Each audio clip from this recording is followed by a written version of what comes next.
হযরত উমর রাদিয়াল্লাহু তাআলা আনহু একদিন নবীর সামনে ছিল। আমার নবীর সামনে উমর দাঁড়ানো, উমর রাদিয়াল্লাহু তাআলা আনহু দাঁড়ানো থাকা অবস্থায় একজন ইহুদি আসলো। ইহুদি আয়েশা ডাক দিয়া কই, ইয়া রাসূলুল্লাহ, এ মুহাম্মদ ইবনে আব্দুল্লাহ, এ মুহাম্মদ সাল্লাল্লাহু আলাইহি ওয়াসাল্লাম, আমি যে পাওনা টাকা আপনারে দিয়েছিলাম এই পাওনা টাকাটা আমার একটু বোঝায়া দেন। কে কয়? ইহুদি। একটু বুঝা নেন।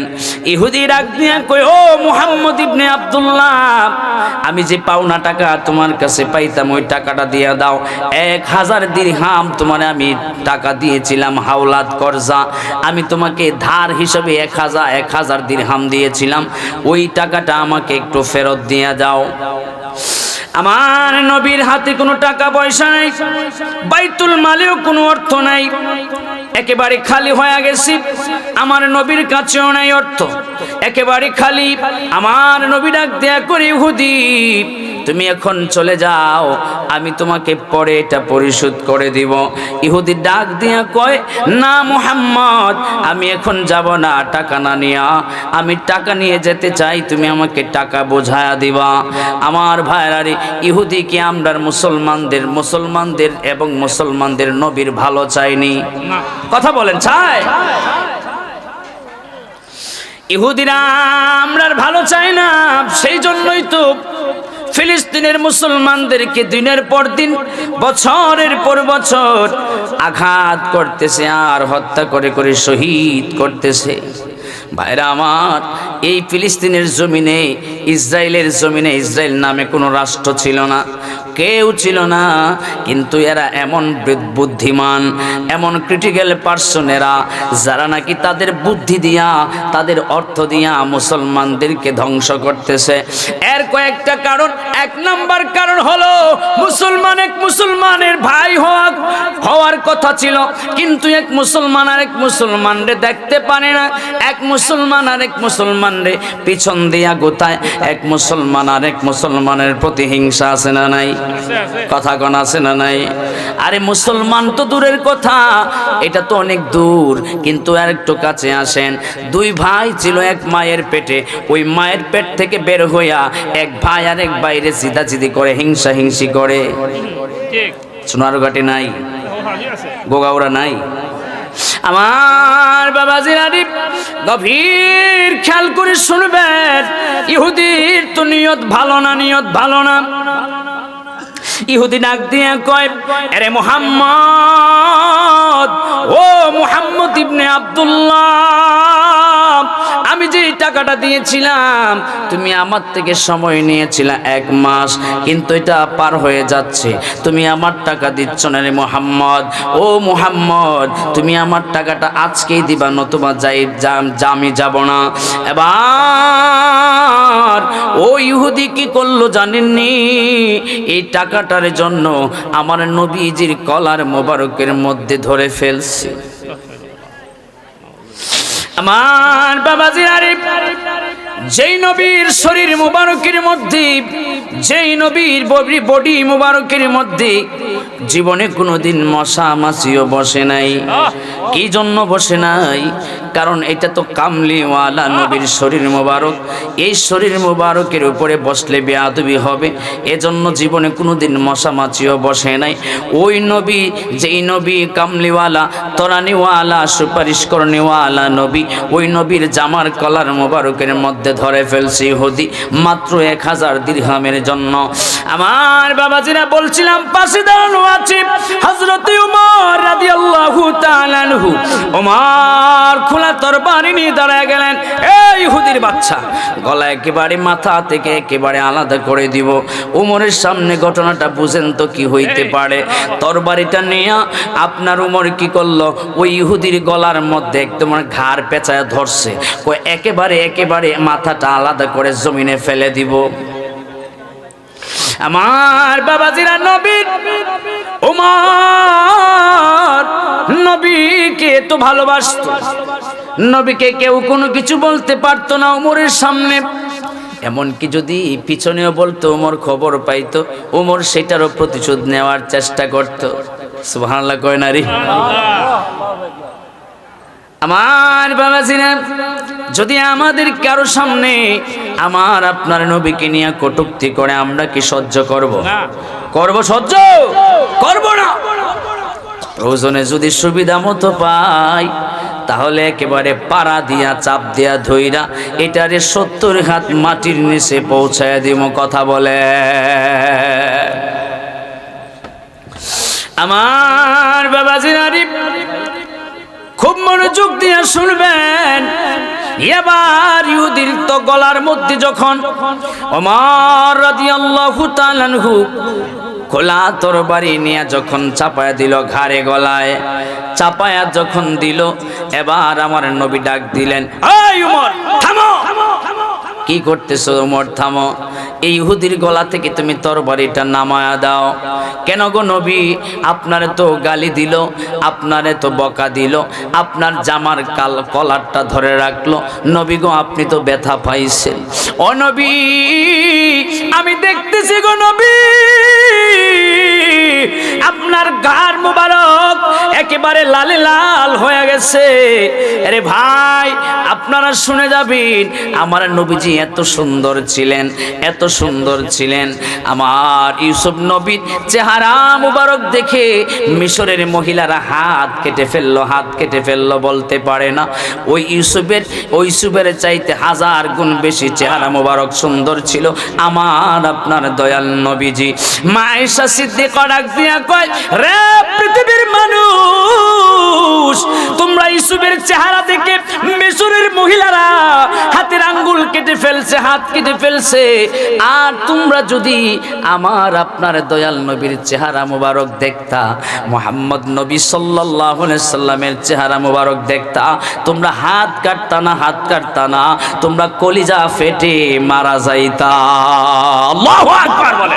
নারে তাকবীর, নারে রিসালাত, আহলে সুন্নাত ওয়াল জামাত, হযরত মাওলানা খন্দকার তৌফিকুল ইসলাম শোয়েবী সাহেব এই মাহফিলের পক্ষ থেকে আমার ভাইরা রে, এ সুন্নি জনতা শোনেন।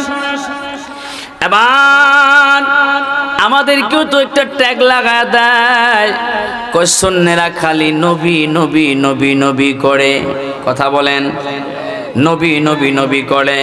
আহা, আমরা তো নবী নবী করি, কারণ আমরা যদি নবী নবী কইরা কবরে যেতে পারি, এটা আমাদের জন্য হইবে সবচাইতে সুখকর বিষয়, ঠিক কিনা? এই নবী নবী কইরা কবরে যাইতে পারলে জান্নাত নিশ্চিত। কথা বলেন, ঠিক কিনা? তাকবীর দেন, তাকবীর দেন। নারে রিসালাত, আহলে সুন্নাত ওয়াল জামাত, প্রধান অতিথি হুজুরের আগমন, জালালি হুজুরের আগমন, আবু বকর সিদ্দিক জালালি হুজুরের আগমন, এই মাহফিলের পক্ষ থেকে সব শুভেচ্ছা। নারে তাকবীর, আল্লাহু আকবার। আহলান সাহলান, মারহাবা। আপনারা খুশি না বেজার?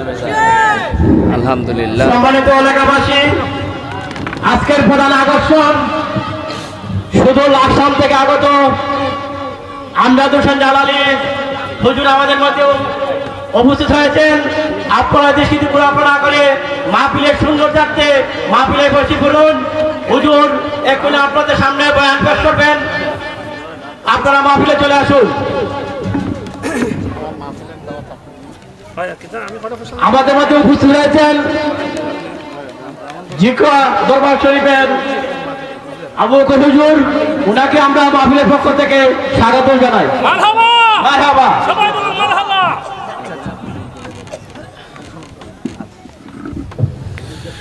আমার বাবাজিরা রে, গভীর মনোযোগ দিয়ে শুনবেন। এবার সংক্ষেপ করে নিয়ে আসছি। আমার আপনার দয়াল নবীজি ডাক দিলেন, ওমর রে থামো। ওমর, তুমি থেমে যাও, তুমি থেমে যাও। কেন গো নবীজি? আপনারে বকা দিল, আপনারে মারার চেষ্টা করলো, আমি কেন থেমে যাব? আমি তো উমর এটা সহ্য করতে পারি না। আমার নবী ডাক দিয়া কয়, উমর রে, সে আমাকে বকা দিতে পারে, আমাকে গালি দিতে পারে, আমাকে মারতেও পারে, কারণ সে আমার কাছে টাকা পায়। সে হলো আমার কাছে পাওনাদার, আমি হলো দেনাদার।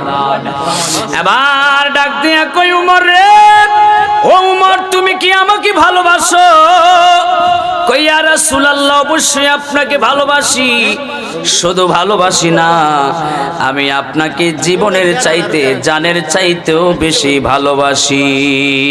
সুবহানাল্লাহ বলেন।